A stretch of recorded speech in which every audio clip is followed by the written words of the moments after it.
Hi folks, Graham Vincent, musician and violin maker. I've said I'd try a live stream for the Q&A, and here we are.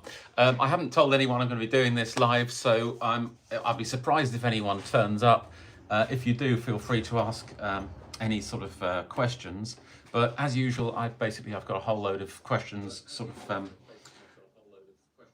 oh, let me just kill the sound on that. Right, okay, there we go, that's better.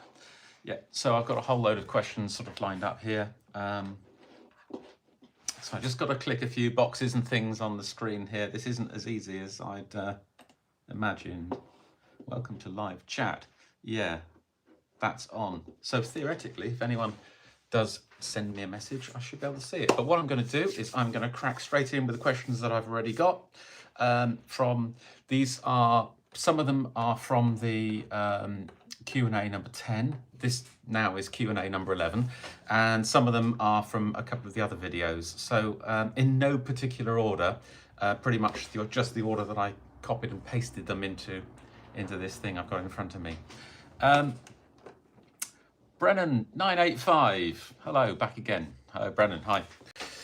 Do you tune your plates with tap tones? No, I don't. No, I don't. Basically, I rely completely on getting them down to a sort of a thickness using that Stradivarius pointy distance gauge thing that you'll have seen me using at the bench. And once I've got the front down to that, or the back down to that, I then rely completely on feel, just how heavy it is in the hand and how flexible it is. And I don't bother tuning. I know that sounds a bit strange, but there is a reason for that. For me, if you think of a guitar, it's an instrument where you pluck the string once and it responds in a certain way. With a violin, it's a driven system. It's more like a speaker. So you're putting that power in, and so that behaves in a completely different way. And I'm not sure the actual resonance of the front plate is as important as its ability to move and produce a version of the sound that you're putting into it, if that makes sense. And it seems to work very well for me. I produce quite a lot of violins that people seem to rate reasonably highly, so I'm sticking with that really, unless I come up with a better idea. But as you probably will know, I do tend to experiment, so I will doubtless change my mind in a few years, who knows. Question 2 from Brennan. When thicknessing the plates, do you leave a thicker spot for the sound post? Do your backs thin out as they get to the edge? I do leave a thicker patch for the sound post. Let me grab a violin. So this is the Spanish cedar violin that I made recently. Sound post will be just about there, and I tend to leave a patch probably about that. What's that? You want some real world measurements on this, don't you? Yeah, probably 1.5 inch sort of diameter, sort of circular sort of area, on the front and also on the back. With some of my early violins, I actually used to put in what looked like a soundpost patch, but I used to put it in to start off with, and that used to be a sort of a diamond shaped patch, and I used to just skew it slightly so that the grain wasn't following the grain of the front or the back, it was just slightly across it, and that seemed to work quite well. Again, I had some reasonably good sounding violins using that system, but I decided it was perhaps a little bit of overkill, and also a lot of people looking into my violins were disturbed by the fact that there appeared to be a patch, and there were some questions of whether it was a repair. So for various reasons, it was easier to actually just go to leaving a sort of thickened area of the plate. So yeah, that's what I do. Then there was a second part of that question. Do your backs thin out as they get to the edge? Most definitely do, yeah. Like I say, I tend to get them down to a thickness in one go, leaving that patch. And then I allow them to sort of get a little bit thinner around here, because going back to what I was saying about the violin in my head sort of being more like a speaker than a resonant body, I feel that that allows kind of movement more. And it seems to work. So that's my thinking. Obviously, that's not relevant here, apart from the weight of the overall instrument, because that's not tied to the actual bridge area. You know, the F holes sort of separate that part of the side from there. Are those holes in your new violin? Yes, they are. I don't think it's any great secret that I'm most of the way through making a pair of violins from wormy chestnut, and I will be doing quite a complete video about those, explaining the story, explaining the thinking about them. So I'll just leave that one hanging in the air if you don't mind, and I'll get back to that probably in the next week, I would think. So that's everything from Brendan. Thank you.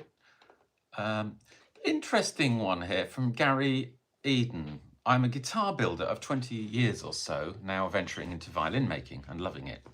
I can understand that. I have heard much discussion about Stradivari locating the bass side F-hole about 1.5 millimeters lower than the treble. Everybody seems so perplexed, but as a guitar builder, it seems perfectly logical that the reason would be compensation for the thicker string and or the higher action. Seeing the notches indicate where to put the bridge, then it seems like a good idea to help the setup to be more intonated, allowing better playability. Maybe Strad did this for this reason. Your thoughts? Okay. That's such an interesting question.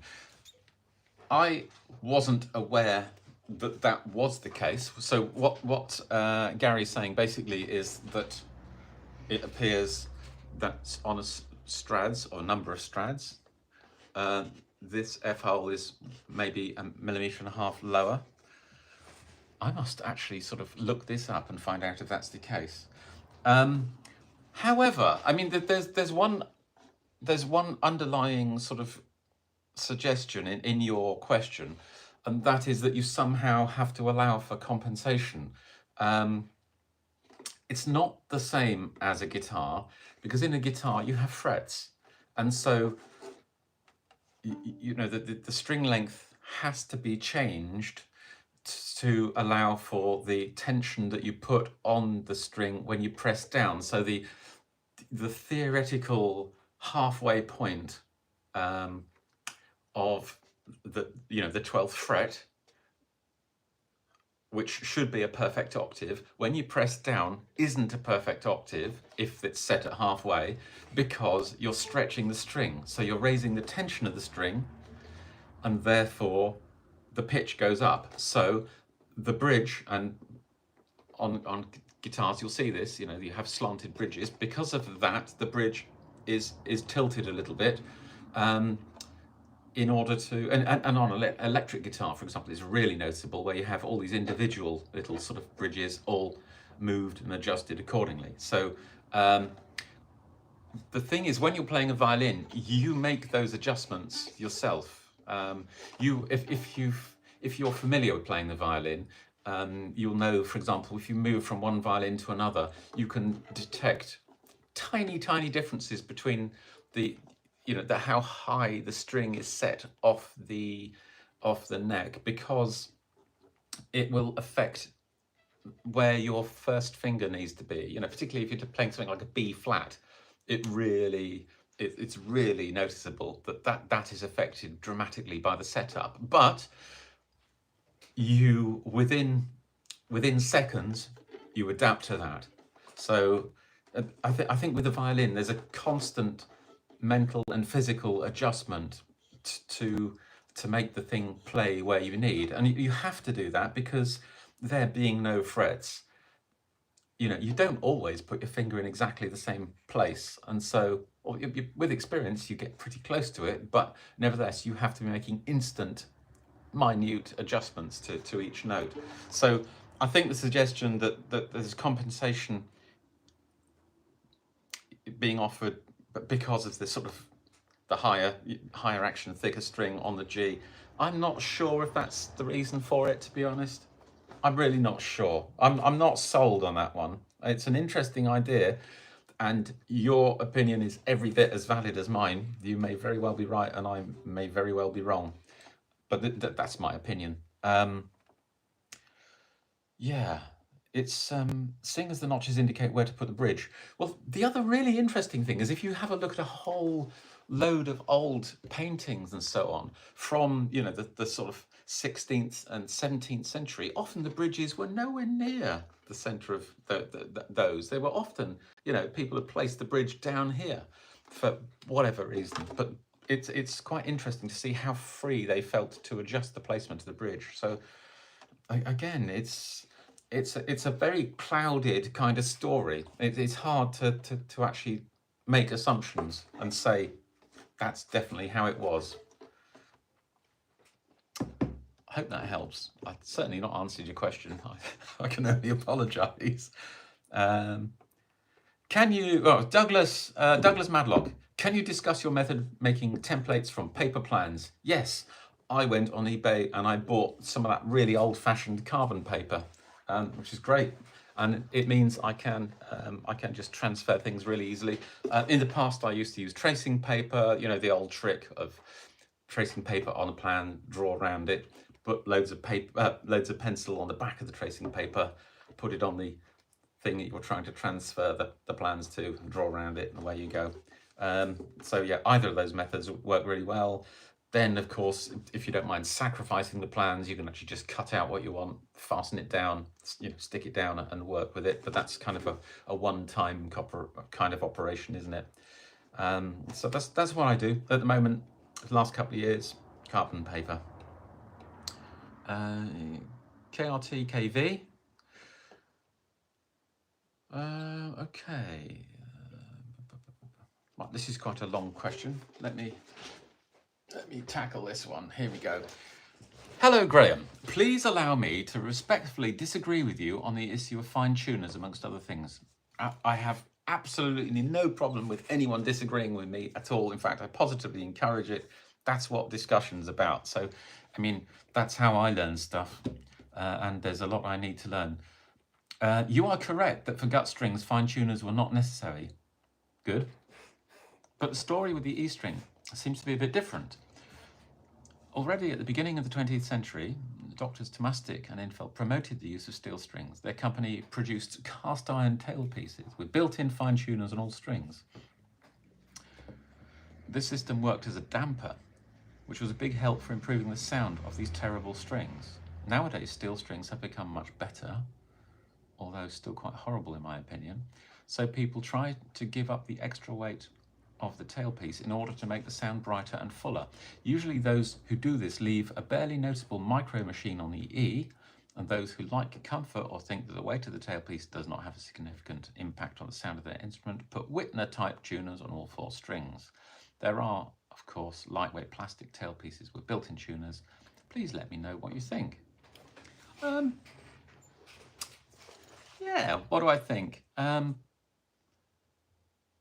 I think that's one reading of how this came to pass. I think I'm pretty happy with the version of events that I gave, that it was something that came because people started using a steel E before they changed over to synthetic strings on the other strings. And I'm not sure the influence of steel strings across the whole violin is significant, because most violinists, you know, most types of music went from using gut strings on the bottom three strings to using a synthetic core, like a dominant string, which was one of the earliest ones that really took over, and sort of bypassed steel strings on those three strings anyway. So yeah, I'll stick with my original version of events, if that's all right. Not that necessarily it's correct. Andrew Parrish 437, please can you share the varnish recipe? I have linseed oil and pine resin. Okay, the recipe I use is a really simple one. Basically, I take have I got the figures in front of me? I haven't, so I'm just going to have to tell you how I do this, because there's a certain amount of judgment as you go. First of all, you'd be surprised, you don't need to make masses of varnish. So don't be tempted to have a huge cauldron full of varnish. Just start with aiming to sort of end up with a quarter of a jam jar or something. That will see you through quite a few violins. So what you do is you do this out of doors. You have to do this out of doors. It's potentially very dangerous. If you don't, you'll probably burn your house down. So find a yard or somewhere very safe, somewhere away from buildings. And when I did this, when I do this, I have a stick with the lid of the pot on the end of it, so that if there is a fire, at arm's length, I can sort of quell it. So that's the health and safety bit out of the way. So you start by putting the resin into the pan and boiling it and heating it to the point where it's almost about to burst into flames. There will be lots and lots of thick, acrid smoke. It's quite an unpleasant kind of process. But over a period of several hours, the volume of liquid that's bubbling away will sort of reduce, and it will go from being, relatively clear to being really quite dark. It's very useful to have a piece of wire, or I think people sometimes use glass droppers or things like that. But basically, what you're aiming to do is produce a liquid which, when it cools, becomes really hard and resistant. Now, before you add the oil, if you just took a bit of the resin out and cooled it, it would look fine, but you would just be able to crush it between your fingernails. It has no strength, and so it would be useless as a varnish. So the purpose of adding oil is to actually, I think the term is plasticize the varnish. So you're giving it a bit of resilience and a bit of bonding and strength. So what you're aiming to do is add only sufficient oil so that when you take some of this, cool it down, it's really tough, it's really hard, but you don't want to put in too much so it becomes soft and rubbery. So it's a bit of a vague answer, but this is how I do it. So you add some oil and you carry on boiling and mixing and stirring and letting the whole lot combine. Do that test, let a bit cool. Is it crumbly? Is it tough? And as I say, it's what you're looking for is that point where it goes from being crumbly to being hard and durable, and not adding any further oil because you don't want to make it rubbery, because that is one of the things that kills sound. Simple as that, really. At that point, it's taken off the heat, and as it starts to cool, you can add some terps. I wouldn't throw it in straight away, because it will become a really hard set block if you don't, so you need to thin it down a little bit. But as I say, don't put the terps in when it's like 300 odd degrees. I will do a video on this the next time I make some, but it's going to be a little while because I've got plenty in stock still at the moment, so you're going to have to be patient with me on that one. But that's the process that I've used. I can see that there's a few people watching, and no one's asked any questions. So if you want to say hello or anything, just fire away. I'll keep my eyes on the chat. Okay, so a question from It's Very Green 532. So, question for the next Q&A. You mentioned Cremonese and Mittelwald corners. Could you explain the difference? Yes, I can. This is going to involve me doing a rapid and not very good drawing, I'm afraid. I'll do this in front of it's going to be faster and easier if I just do the drawing down here and then show you in a second.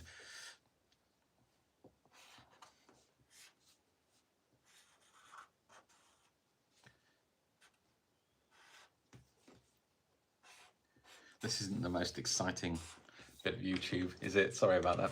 Here we go. So that is the corner block and that is the C bout, and that is the lower bout. Corner block, C bout, lower bout. And I'm looking at the linings, the corner blocks, and I have actually drawn the ribs as one line without any thickness. Okay, so there's a question in from Sean, which I will definitely tackle in a second. Yep, Cremonese one, traditionally, the lining is set into the corner block, so you actually cut a little housing and pop it in. And the reason that you do that is, although I've drawn it badly, because let me just correct my drawing.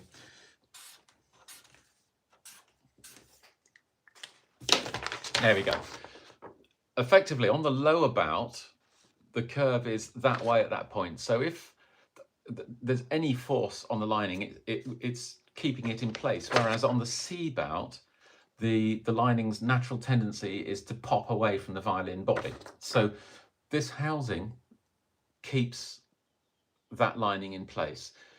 In Cremona, they traditionally cut it, a square housing. In Mittenwald, they tend to actually just use a knife, 2 little cuts, cut the end of the lining and pop it in. I've done both. If you get it right, I love the look of that. It's really nice. This one is probably easier to do, but takes a tad longer. I think they were because in Mittenwald they tended to be making violins pretty quickly. That one is the fastest to do if you do it regularly enough, if that makes sense. So once you're practiced, that's probably faster. This is, personally, I find that more satisfying in the way it looks, but we are talking about something which is lost on the inside of the violin anyway, so that's just a bit of an unnecessary. Right, a couple of questions in. Sean, hi Graham, do you vary the heights of your arching depending on the density of wood?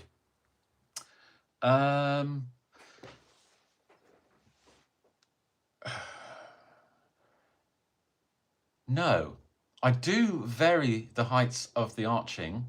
The lowest I tend to do, no, let's say the standard one for me is, imagine the piece of wood that I'm making the front and back out of is 12 mil thick. That's my go-to kind of starting point, where I'll tend to leave most of that, or there will be a point where it is 12 mil in the center. But I've done some down to about 8 mil, which would look really flat. And I have to say, both of those produced lovely sounding violins, surprisingly so.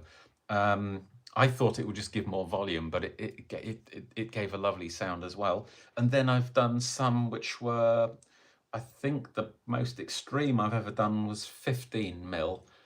And that gives a real hefty, full kind of arch. And again, sounded fine. So it's not something that's driven by the density of the wood in my mind. It's probably driven more by my mood, I suspect, is a strange way to put it.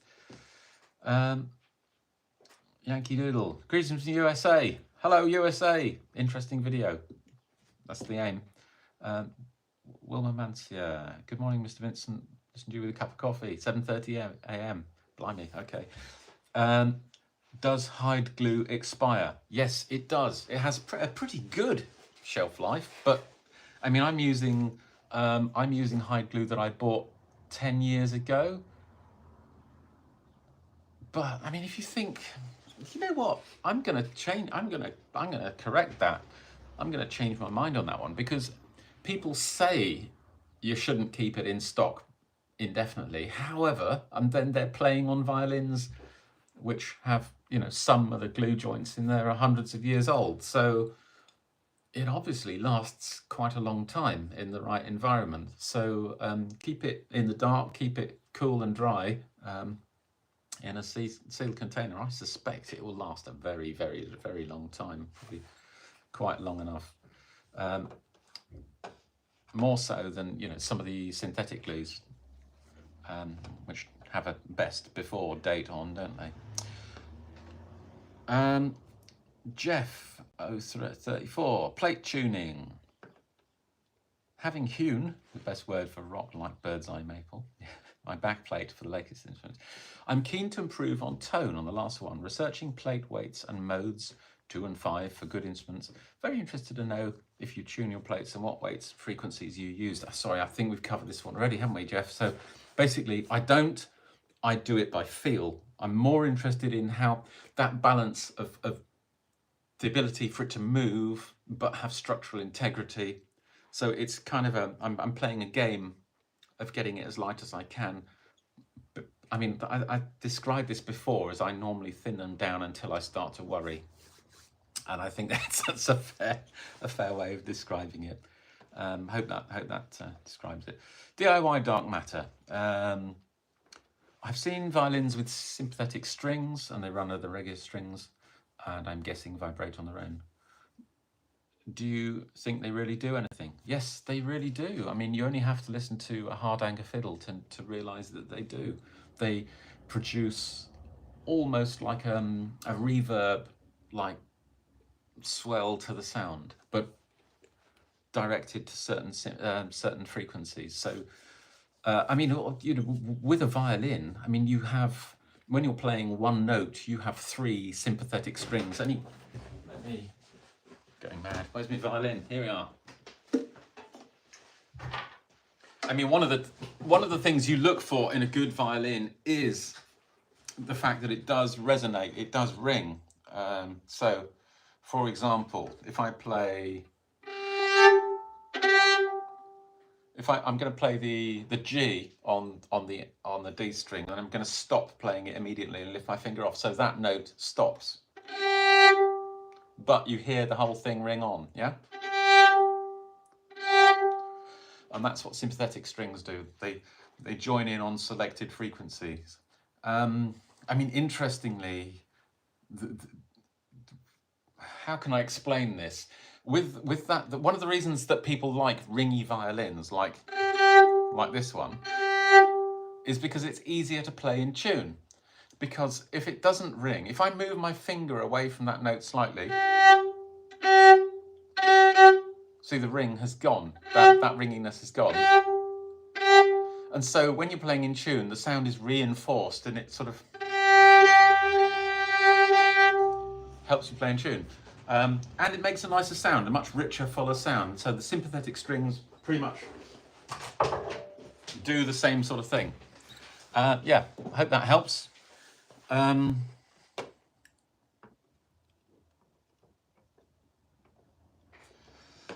DIY dark matter? If so, right, okay. There is another product called a God bar or something like that, and it takes the place of the bottom button, runs through the violin body and screws into the neck. Yeah, don't but what was yeah, I mean, oh, sort of kicking stuff under the desk here. What DIY dark matter is asking, basically, is if there are other ways of adding resonance into the violin, and that's a very interesting question. Hundreds of people have experimented with this over the past. You see all sorts of bits of wood and things inside the body. I mean, I, at one stage, was thinking of adding, like, resonant sort of pieces of steel wire out of the bridge, so they'd be tuned, you know, like those African thumb piano things. So you'd almost have something like that poking out the bridge. There've been all sorts of ideas, and yeah, it's certainly worth playing with if that's something that is you know, interesting to you. I've seen, yeah, some wonderful stuff. Sound bars, you know, bass bars with like bits of timber sort of different length stuck to them. There was like a almost, it looked like part of the Starship Enterprise. There was like a disc floating inside of a violin, held on by a post to give resonance. So there've been so many different people who have tackled this. It's worth looking into on its own.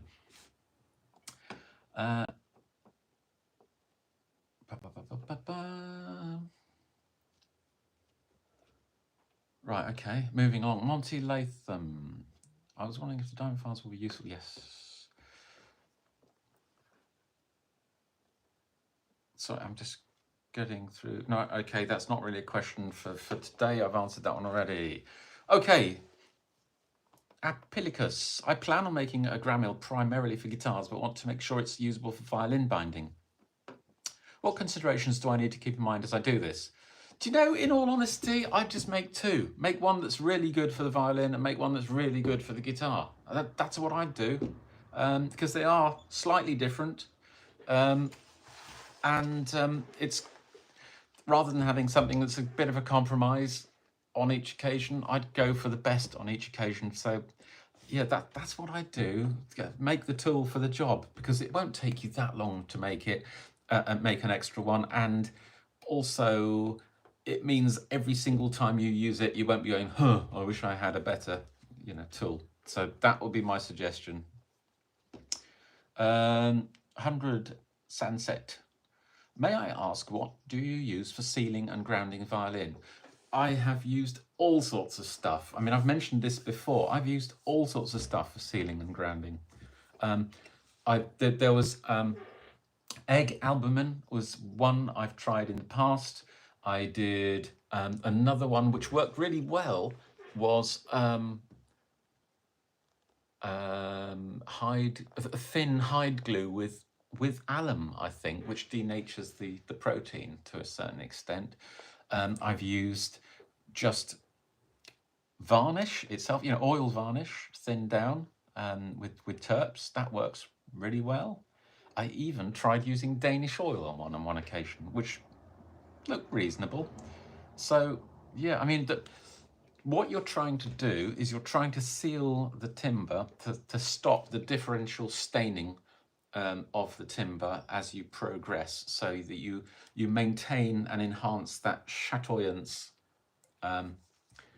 in some timbers. So yeah, there are so many different ways, and like I say, I'm approaching violin 50, and I still am tinkering and trying different stuff. So I wouldn't really want to say that I can give you a definitive answer to that, because I don't know yet.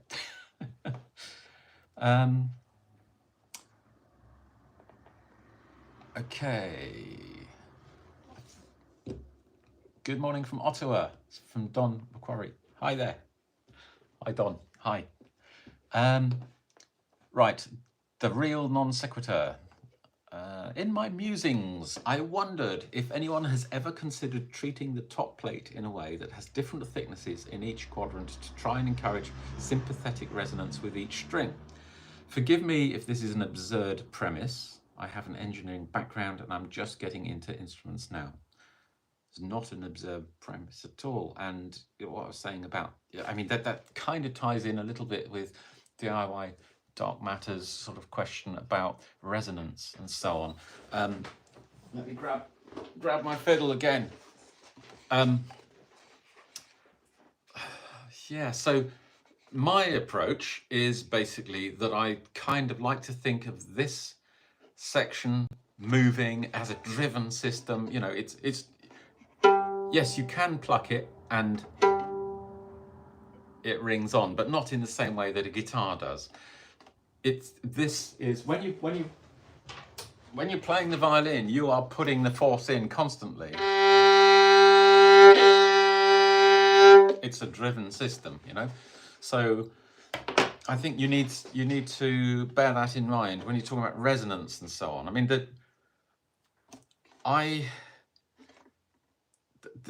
there are other things here. I mean, the other thing I do, because we all have our strange ideas about what makes these things work and so on, is I try not to make it too uniform inside.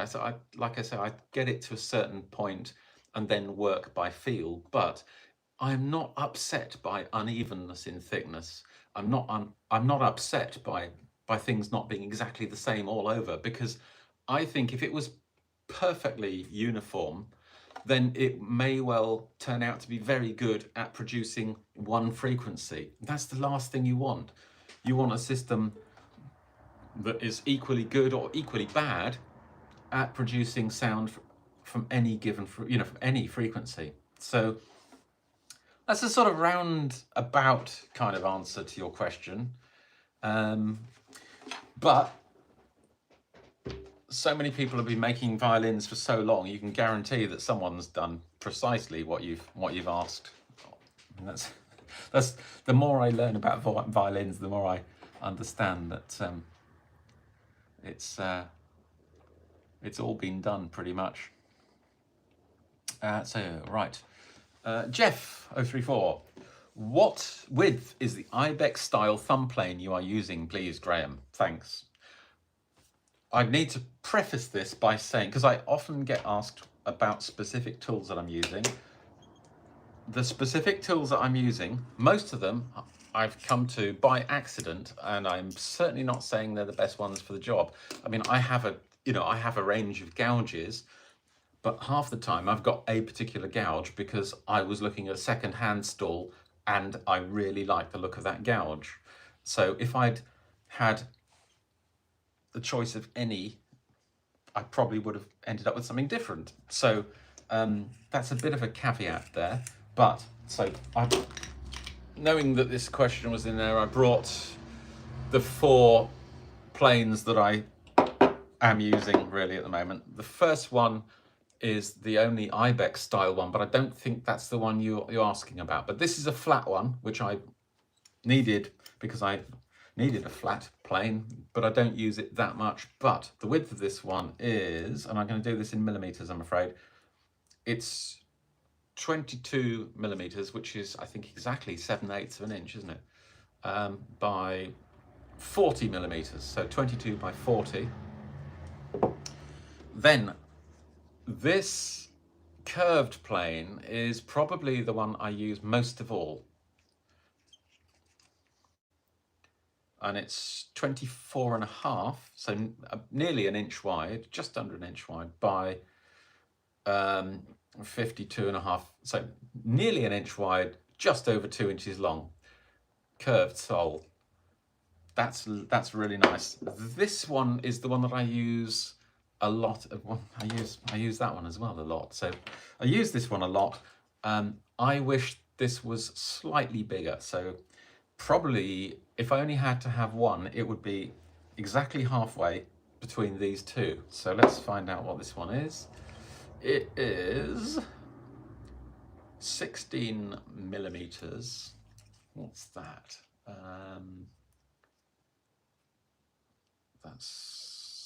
What's that, about 5/8 or something? No, not exactly.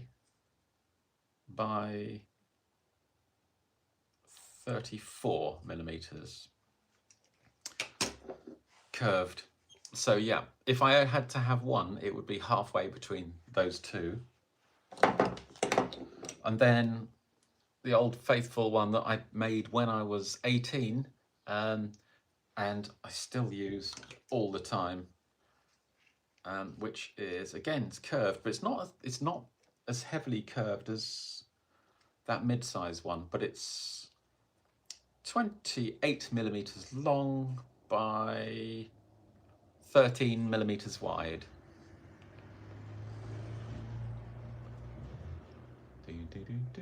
There we go. Yeah, I hope that helps. But as I say, a lot of the tool sizes have just been by accident, or what's turned up, serendipity or what have you. So DIY dark matter again.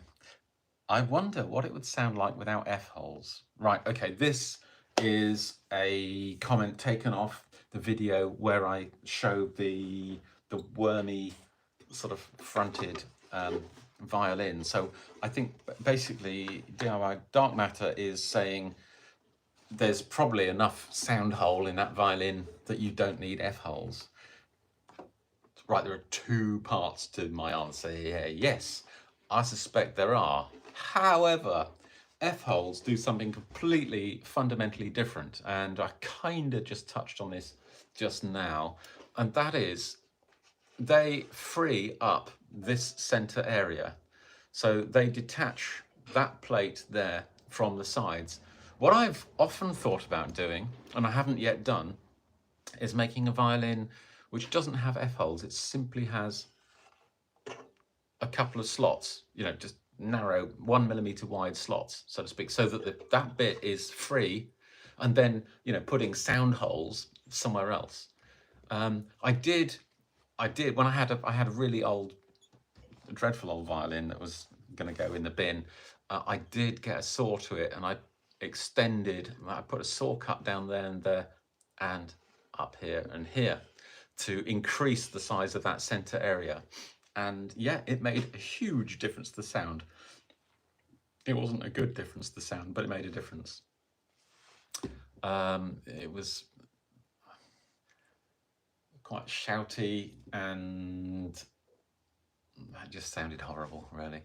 I mean, one of the differences between Strad and Guarneri, for example, is that the Guarneri sound holes are a little bit longer, and so this area is bigger, and a lot of people will say that that's one of the reasons why Guarneri tend to be louder, and I would agree with them. And another thing, which is quite amusing, is you often end up with varnish bridging this little bit here, or down here, and that makes a huge difference to the sound, because it changes the resonant character of this central plate. And that's one of the things, if a violin's sounding a bit strange, it's one of the things that you actually check, is just to make sure that there isn't something tying that up. Right, how are we doing? It's hello from Finland. Hello, Kirsi Tatinen. Hi. Yes, moving along through these questions. Oh, this is a comment. I did a video recently about using a Dremel. Well, it wasn't a Dremel. In my case, I used a router on a stand to actually put in the purfling grooves. And Jake Hardiman, and this isn't a criticism of Jake. I just thought I'd throw this out for general discussion, basically. Jake says, using power tools just kills it for me. The art in violins is seeing the marks of the artist, the little imperfections made by human hands. We know that some instruments are mass-produced only using machines and come out near perfect. The only way to be better than that is to take time and put the human back into the process. That said, there will be some whose bodies have limitations that may need to use power tools to save pain and injury. I recognise that, but then that will be a mark of their work too. I take the slower approach, but then I am privileged to have the luxury of time. Yeah, absolutely right.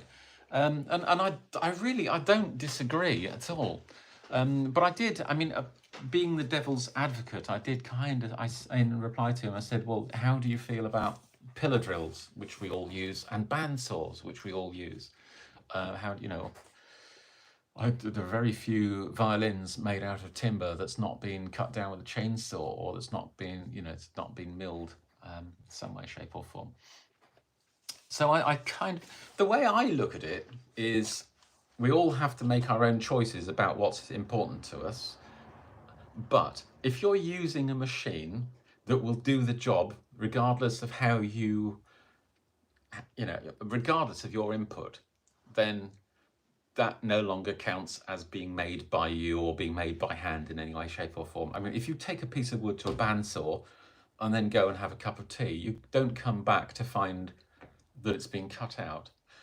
If you put it on a CNC machine, if it's all set up properly, and press go, it will produce the same result, irrespective of the amount of care and attention that you do or don't put into it. So for me, there are two different types of machines. It's also further complicated by the fact that I'm a professional. I need to make money out of this, and I don't say I'm not cutting corners, but there are some things that I do which I do to speed things up, and in an ideal world, I wouldn't. So yeah, for me, using that router to cut the purfling groove was an interesting experiment, because up to that point I'd always done it by hand, or generally done it by hand, and it was pretty much what I expected. It was faster, but it was really scary, in as much as you were putting at risk some work that had had a lot of time and energy spent into it, it's put into it, invested in it at that stage. So if you fouled it up on the machine, you know, you put a lot at risk, basically. So pros and cons. Do you know what? I think we have pretty much used, I mean, there's a couple more, but we're up to 3/4 of an hour, and I'm sure, I think that's enough for anyone, isn't it? I mean, even I get bored with the sound of my voice after that length of time. So if you haven't subscribed, please do so. I do a Q&A every week. So if you want to leave any questions that you may have about violin making, leave them on the comments of this, and I will address them next week. There we go. Look after yourselves. Cheers, folks.